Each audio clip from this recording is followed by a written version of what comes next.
बहुत दिन पहले की बात है।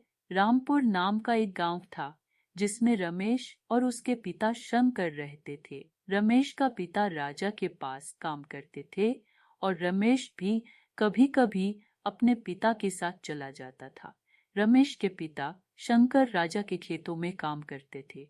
सारे दिन काम करने के बाद राजा कुछ पैसे देते थे, लेकिन उसमें रमेश का घर के ठीक से खर्च तक नहीं चलता था। कुछ दिन बीत गए और आयशा ही चलता रहा। रमेश के पिता जब राजा के पास जा रहे थे तो रास्ते में रुककर गांव के दादी माँ बोलती है कि अपने बहू को क्यों नहीं बुला लेता है। शंकर बोला, मेरे घर में तो ठीक से रहने और खाने का सामान तक नहीं है।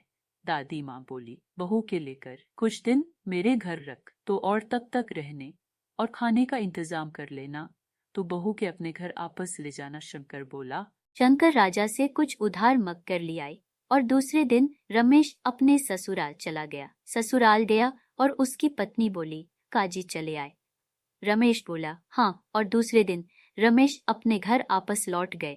अपने गांव पहुंचते ही बहू दादी के घर छोड़ दिया। रमेश पिता के बुलाने राजा के पास चल गए और शाम हो गई, लेकिन नहीं रमेश और शंकर आपस आ गए और बहू को भी ले आए।